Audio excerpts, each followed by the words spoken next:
Hello everyone and once again welcome on Coders Point YouTube channel. I am Sahil Jaiswal और आज के इस video में हम लोग पढ़ने वाले हैं कि किस तरीके से हम लोग यूजर से अपने प्रोग्राम में इनपुट ले सकते हैं। तो चलिए वीडियो को शुरू करते हैं।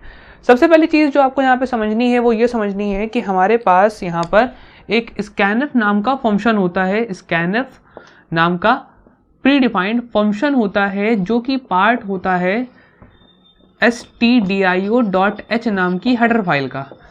इस स्कैनफ नाम के फंक्शन की मदद से हम यूज़र से अपने प्रोग्राम में इनपुट ले सकते हैं।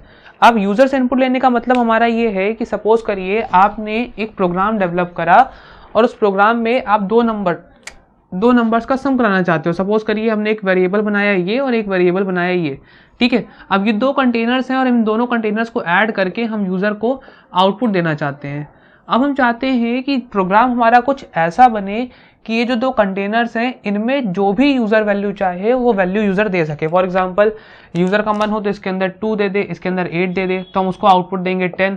या फिर यूज़र का मन करे तो यहाँ पे 10 दे दे, यहाँ पर कुछ और वैल्यू दे दे, तो यहाँ पे हम आउटपुट करेंगे 13। इस तरीके से यूज़र जो भी वैल्यू चाहे हमारे प्रोग्राम में इनपुट कर पाए। तो यूज़र से इनपुट लेने के लिए हमारे पास एक फंक्शन होता है जिसको बोलते हैं स्कैनफ फंक्शन, जिसका इस्तेमाल होता है यूज़र से सी लैंग्वेज के प्रोग्राम में इनपुट लेने के लिए, ठीक है। तो सबसे पहले जानते हैं स्कैनफ फंक्शन की डेफिनेशन क्या होती है।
तो फ्रेंड्स, जैसा कि आप लोग देख सकते हो हमने डेफिनेशन लिखी है, scanf function is a pre defined function of stdio.h header file. तो हम लोगों ने ऑलरेडी पुरानी वीडियोस में डिस्कस कर रखा है कि सबसे पहले हमको हमारे कंप्यूटर में हेडर फाइल को इंक्लूड करना पड़ता है। क्यों इंक्लूड करना पड़ता है? क्योंकि हेडर फाइल में अलग अलग तरह के फंक्शंस होते हैं जिनका इस्तेमाल हम करते हैं अलग अलग तरह के कामों को करने के लिए। ऐसा ही एक फंक्शन हम लोग ऑलरेडी पढ़ चुके हैं। हम लोग पढ़ चुके हैं प्रिंटफ फंक्शन को, और इसके यूज से हम चीज़ों को आउटपुट स्क्रीन पे प्रिंट कर पाते थे। अगर हमको कोई भी आउटपुट मैसेज प्रिंट कराना है तो उसके लिए हम लोग यूज़ करते थे प्रिंटफ फंक्शन, जो कि पार्ट था stdio.h नाम की हेडर फाइल का। बिल्कुल इसी तरीके से स्कैनफ फंक्शन भी पार्ट होता है stdio.h नाम की हेडर फाइल का, जिसको यूज़ करके आप यूज़र से अपने प्रोग्राम में इनपुट ले सकते हैं। तो चलिए देखते हैं कैसे यूज़र से हम इनपुट सी लैंग्वेज के प्रोग्राम में ले सकते हैं। तो सबसे पहले आपको समझना ये है कि स्कैनफ फंक्शन का सिंटेक्स क्या होता है। तो स्कैनफ फंक्शन का सिंटेक्स बहुत ही ज़्यादा सिंपल होता है। सबसे पहले आपको लिखना है स्कैनफ। ये सारी चीज़ें आपको स्मॉल में लिखनी है। स्कैनफ लिखने के बाद आपको इन्वर्टेड कॉमा लगाना है, फिर आपको यहाँ पे लिखना होता है फॉर्मेट स्पेसिफायर। अब ये फॉर्मेट स्पेसिफायर क्या होता है तो इस बारे में हम लोग ऑलरेडी प्रिंटफ फंक्शन वाली वीडियो में डिस्कस कर चुके हैं, तो हम लोग एक बार यहाँ पे और देख लेंगे। फॉर्मेट स्पेसिफायर लगाने के बाद आपको इन्वर्टेड कॉमा से फॉर्मेट स्पेसिफायर को क्लोज कर देना होता है, फिर कॉमा लगाना होता है। इसको बोलते हैं एड्रेस ऑपरेटर। Address operator. अब ये एड्रेस ऑपरेटर क्या होता है इसके बारे में भी अभी हम लोग बात करेंगे। और फाइनली नेम ऑफ वेरिएबल या फिर वेरिएबल नेम, जिस वेरिएबल में आप वैल्यू स्टोर करना चाहते हो उस वेरिएबल का नाम, और फिर सेमीकोलन।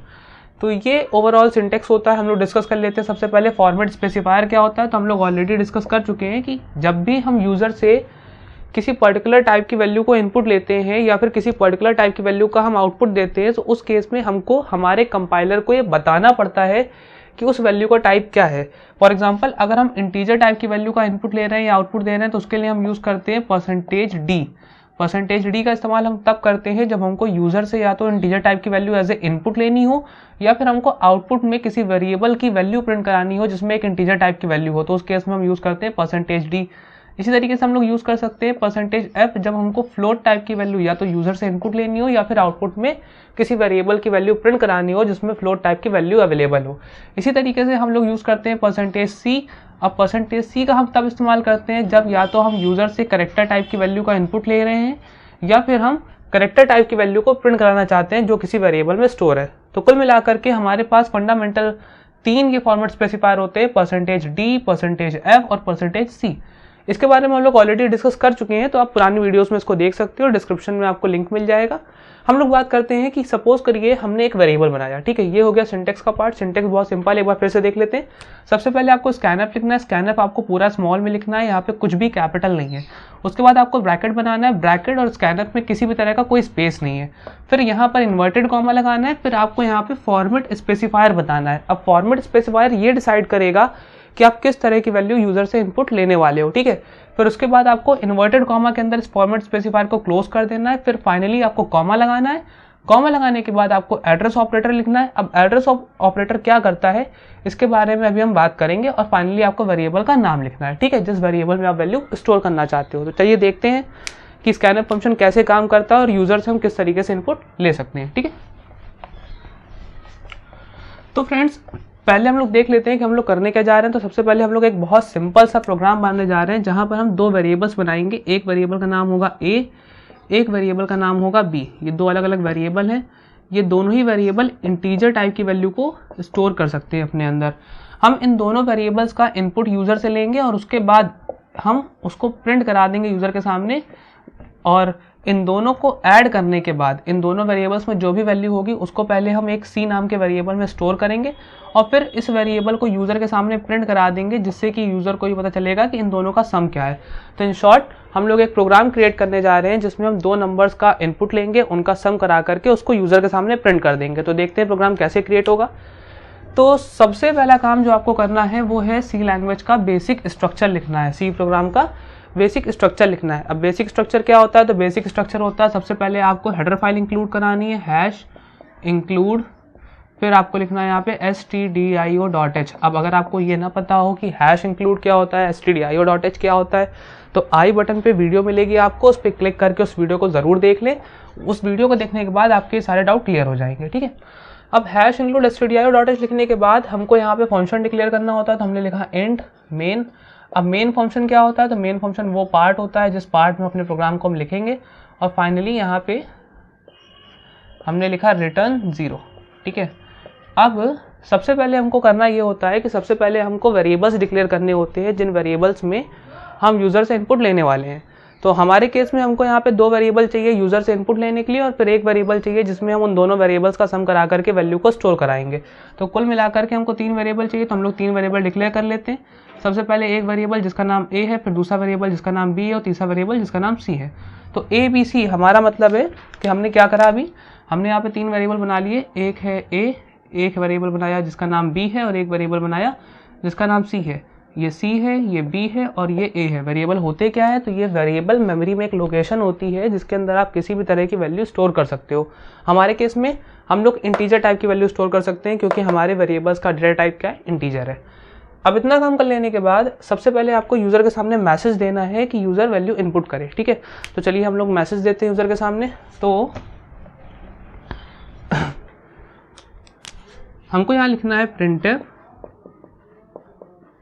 और यहाँ पे हमने मैसेज दिया एंटर फर्स्ट नंबर। तो हमने यहाँ पे यूज़र को मैसेज दिया एंटर फर्स्ट नंबर और अब यूज़र को वैल्यू इनपुट करनी है। तो यूज़र जो भी वैल्यू इनपुट करेगा वो हमको ए वेरिएबल में स्टोर करा लेनी है। कहाँ स्टोर करानी है? ए वेरिएबल में। तो उसके लिए हमने यहाँ पे लिखा स्कैनफ, क्योंकि स्कैनफ फंक्शन का इस्तेमाल करके हम यूज़र से इनपुट लेंगे। स्कैनफ लिखने के बाद क्योंकि आप एक इंटीजर टाइप की वैल्यू का इनपुट लेने वाले हो तो आपने यहाँ पे यूज़ किया %d। हमने आपको बताया, रुकिए हम आपको सिंटेक्स पे लिख के दिखाते हैं। सिंटेक्स क्या है स्कैनफ का? पहले आपको लिखना होता है स्कैनफ। स्कैनफ लिखने के बाद आपको यहाँ पे फॉर्मेट स्पेसिफायर लिखना होता है। एक सेकेंड, हम थोड़ा छोटा लिखते हैं इसको। स्कैनफ लिखने के बाद फॉर्मेट स्पेसिफायर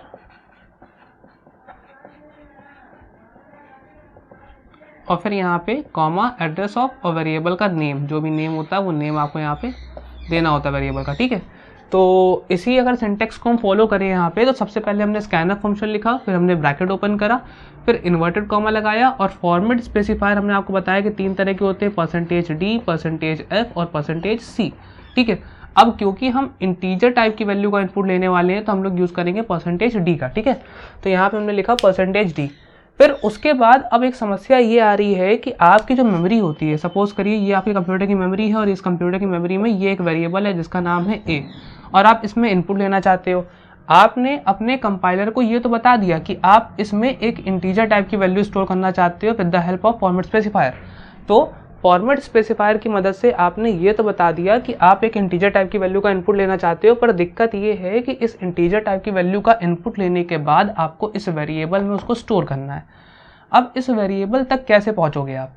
तो इस वेरिएबल तक पहुंचने के लिए आप यूज़ करोगे एड्रेस ऑफ ऑपरेटर को। ये जो एंड है ये होता है एड्रेस ऑफ ऑपरेटर, और इसका काम ये होता है कि अब ये कंपाइलर को बताएगा कि इसके आगे जो भी वेरिएबल लिखा जाए, फॉर एग्जांपल हमने लिखा इसके आगे a और फिर ब्रैकेट इसको क्लोज करके सेमीकोलन लगा दिया। तो अब इतने सिंटेक्स का क्या मतलब हुआ? इस सिंटेक्स का मतलब ये हुआ कि सबसे पहले %d क्या करेगा, तो %d कंपाइलर को ये बता रहा है कि आपको यूज़र से एक इंटीजर टाइप की वैल्यू एज ए इनपुट लेनी है।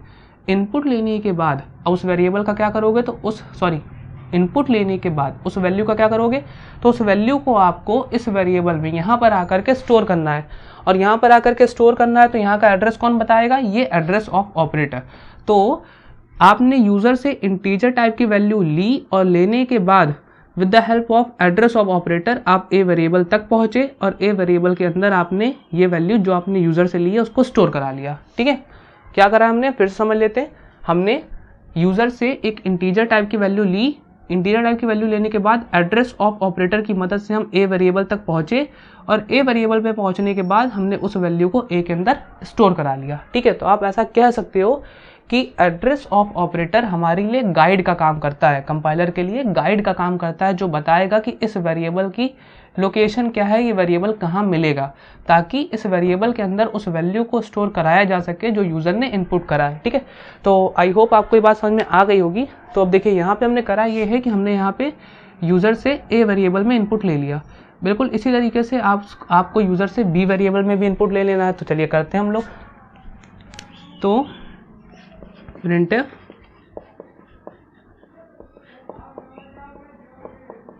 एंटर सेकेंड नंबर, हमने यूज़र से बोला कि सेकेंड नंबर इनपुट करो।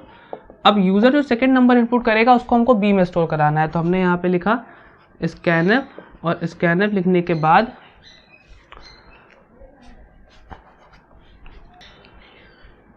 तो फ्रेंड्स हमारा बोर्ड थोड़ा सा छोटा पड़ गया था, तो इसलिए हमको प्रोग्राम दोबारा से लिखना पड़ा। तो देखिए हमने क्या करा था, हमने यहाँ पे सबसे पहले यूज़र से फर्स्ट नंबर का इनपुट लिया और उसको ए में स्टोर करा लिया। अब हमने यहाँ पे मैसेज लिखा है एंटर सेकंड नंबर। ठीक है, तो हमको क्या करना है, इस सेकंड नंबर को भी यूज़र से इनपुट लेना है और उसको बी वेरिएबल में स्टोर करा लेना है। तो चलिए करते। तो फिर से सबसे पहले आपको लिखना है यहाँ पे स्कैनफ, क्योंकि स्कैनफ फंक्शन की मदद से ही आप यूज़र से इनपुट लोगे। फिर ब्रैकेट ओपन किया। अब अगेन आपको पहले क्या बताना है, आपको पहले बताना है फॉर्मेट स्पेसिफायर, जिससे कि कंपाइलर को ये पता चलेगा कि आप किस तरह की वैल्यू का इनपुट लेने वाले हो। तो आपने यहाँ पे बताया कि आप एक इंटीजर टाइप की वैल्यू का इनपुट लेने वाले हो, और कैसे पता चला कंपाइलर को कि आप इंटीजर टाइप की वैल्यू का इनपुट लेने वाले हो, तो आपने यहाँ पे लिखा है %d। 3 तरह के फॉर्मेट स्पेसिफायर कौन कौन से होते हैं, %d, %f और %c। %d इंटीजर के लिए यूज़ होता है, %f फ्लोट वैल्यू यानी कि फ्रैक्शनल वैल्यू उसके लिए, %c कैरेक्टर के लिए। ठीक है, तो यहाँ पे हम क्या करने वाले हैं, यहाँ पर हम क्योंकि एक इंटीजर वैल्यू का इनपुट ले रहे हैं तो हमने यहाँ पे लिखा है %d। ठीक है, अब यूज़र से इनपुट ले लेने के बाद अब आपको ये वैल्यू कहीं स्टोर करानी है, तो उसके लिए आपने यहाँ पे कॉमा लगाया और फिर लिखा एड्रेस ऑफ ऑपरेटर।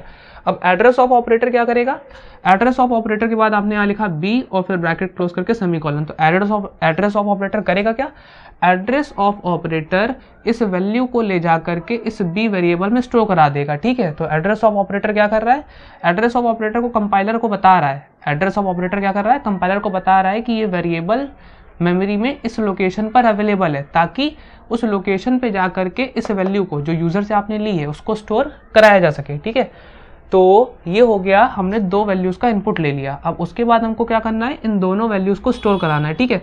तो आपने लिखा c is equals to a plus B, आपने लिखा c is equals to a plus B. Simple सी मैथमेटिक्स कैलकुलेशन है, ये आपको ऑलरेडी पता है। हमने बस a और b को ऐड कराया है और a और b को ऐड कराने के बाद c में स्टोर करा दिया, ठीक है। तो यहाँ तक की बात आपको समझ में आ गई होगी।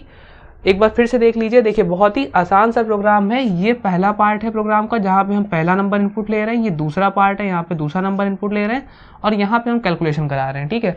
हमने पहले क्या करा, सबसे पहले देखिए फिर से बेसिक से बताता हूँ मैं। सबसे पहले हमने क्या करा, सबसे पहले हमने stdio.h नाम की हेडर फाइल को इंक्लूड कर लिया। क्यों इंक्लूड कर लिया, क्योंकि हमको बेसिक फंक्शंस का इस्तेमाल करना था, जैसे printf, scanf, और ये किसका पार्ट है, ये stdio.h नाम की हेडर फाइल का पार्ट है। फिर उसके बाद हमने क्या करा, फिर उसके बाद हमने मेन फंक्शन डिक्लेयर करा। क्यों करा मेन फंक्शन डिक्लेयर, क्योंकि हमको प्रोग्राम लिखना था। प्रोग्राम लिखने के लिए हमको एक बॉडी चाहिए, एक एरिया चाहिए जहाँ पे हम प्रोग्राम लिख सके, जिसके लिए हमको मेन फंक्शन डिक्लेयर करना पड़ा।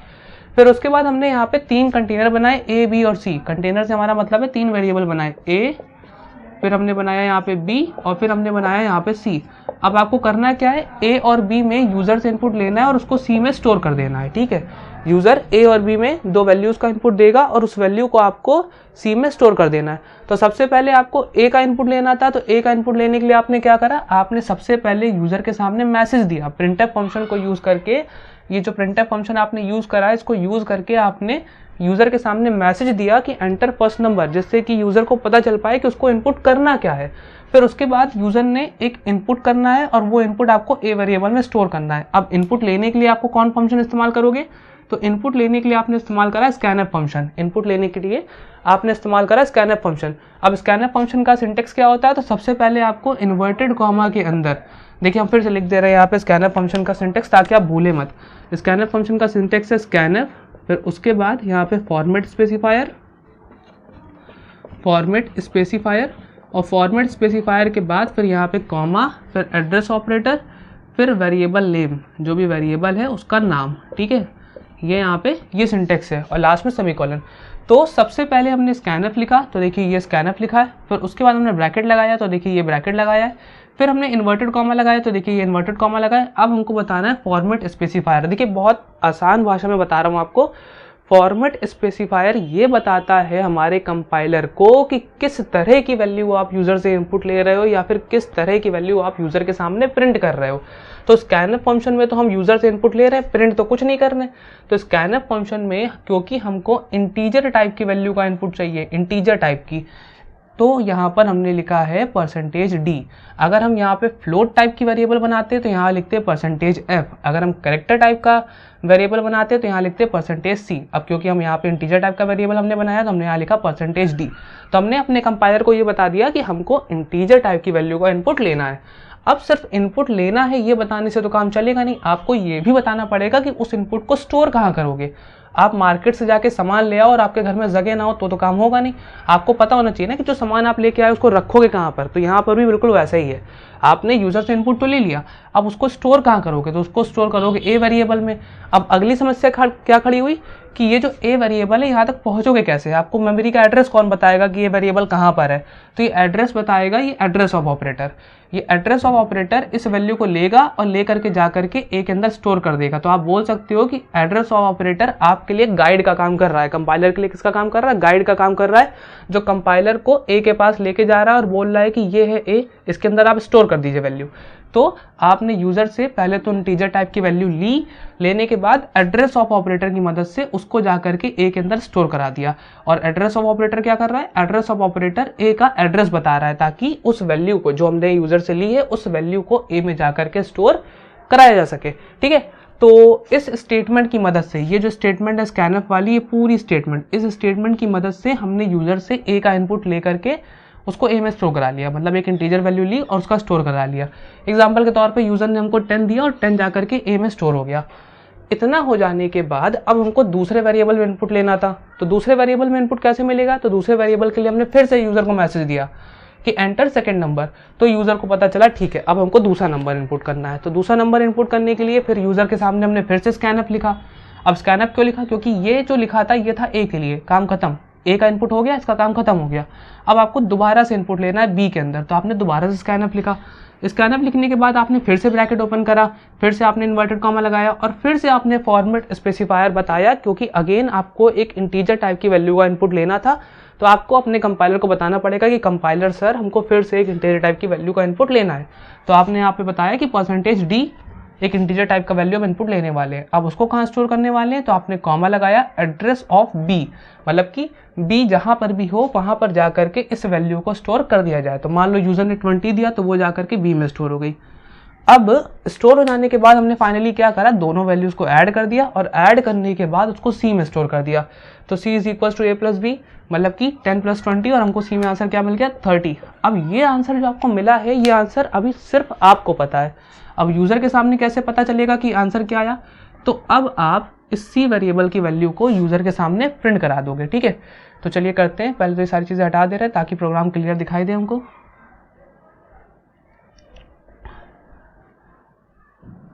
चलिए, तो अब हमको यूज कर लेना है printf फंक्शन।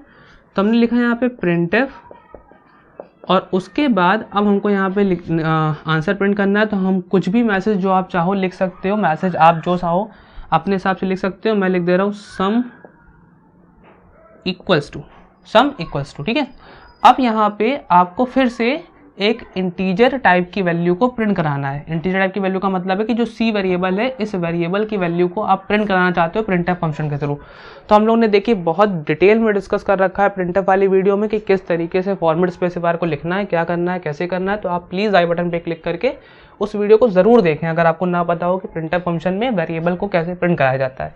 फिलहाल हमको यहाँ पे %d लिखना है क्योंकि हम इंटीजर टाइप की वैल्यू को प्रिंट करा रहे हैं। फिर इन्वर्टेड कॉमा क्लोज करना है, फिर कॉमा लगाना है और हमको सी वेरिएबल, यहाँ पे सी वेरिएबल का नाम लिखना है और सेमीकोलन लगा देना है। ठीक है, तो ये हो गया हमारा कंप्लीट प्रोग्राम, दो वैल्यूज़ को ऐड करके प्रिंट कराने का। ठीक है, मैं बाकी चीज़ों को हटा दे रहा हूँ, सिर्फ प्रोग्राम रख रहा हूँ जिससे कि कोई भी कन्फ्यूजन ना हो आपको। तो ये हमारे पास एक सिंपल सा प्रोग्राम बन गया जहाँ पर हम पहले तो स्कैनर फंक्शन की मदद से यूज़र से इनपुट ले रहे हैं और यूज़र से इनपुट लेने के बाद फिर उस इनपुट को ऐड कर रहे हैं, सी वेरिएबल में स्टोर कर रहे हैं और प्रिंट कर रहे हैं। आई होप आपको समझ में आ गया होगा कि स्कैनर फंक्शन क्या करता है। देखिए, स्कैनर फंक्शन का सीधा काम है यूज़र से इनपुट लेना, प्रिंटफ फंक्शन का काम है यूज़र को मैसेज प्रिंट करना। ठीक है, तो ये था हमारा सी लैंग्वेज का स्कैनर फंक्शन का छोटा सा प्रोग्राम। अब देखते हैं कि इसको कंप्यूटर पे कैसे बनाएंगे और क्या आउटपुट आएगा। तो मूव करते हैं कंप्यूटर की तरफ।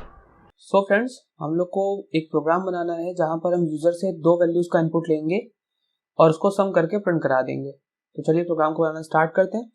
सबसे पहला काम जो हमको करना है वो क्या करना है कि यहाँ पे एक नई फाइल क्रिएट करनी है और उस फाइल को एक नाम दे देना है, लेट सपोज सम, और उसके बाद उसके आगे .c एक्सटेंशन, फिर आपको एंटर प्रेस करना है और फाइल आपकी क्रिएट हो जाएगी।